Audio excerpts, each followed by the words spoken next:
I'm going to continue a short video I did earlier, and that was aerials. And before I had you doing simple aerials, which was just going from this position around to this position. And basically, I mean, all this video is encouraging to you. There's really not much to teach. All this video is encouraging you to do is to do a standard aerial, which is 2 rotations, just about. And the reason I say not teaching but encouraging is because aerials are something that basically it's all fear. Like, what's holding you back is just being afraid of it. That's why having a trainer, I think I mentioned this in the first video, having a trainer helps a lot in learning aerials. That's how I started doing them.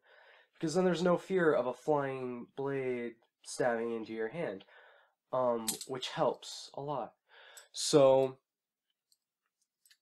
yeah, I talked a bit about muscle memory and timing, and it's just practicing enough so that you know how hard to throw it.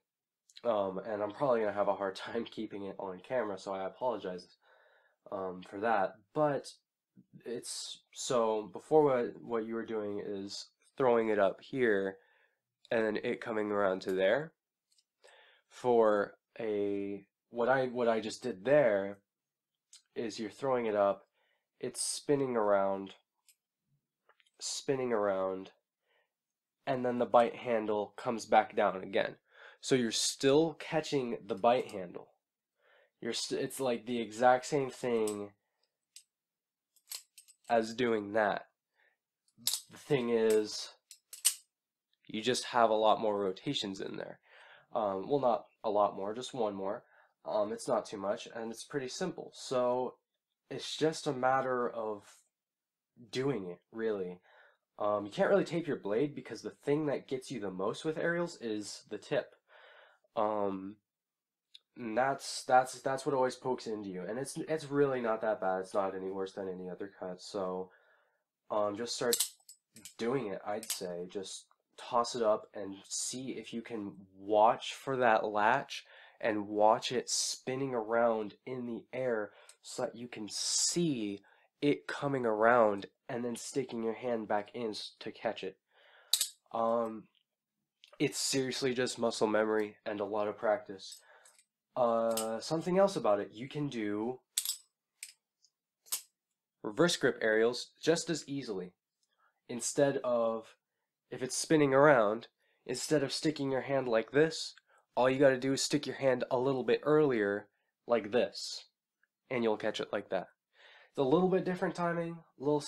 Also, you'll probably be catching up higher, and that affects it. But it's just muscle memory and getting used to it, and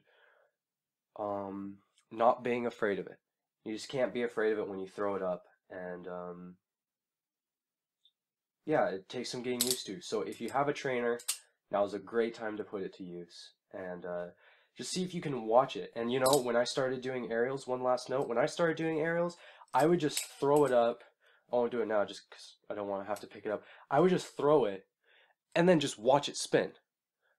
I would watch it spin all the way to the ground. I would just drop it, just throw it up and then pull my hand away and just watch it spin.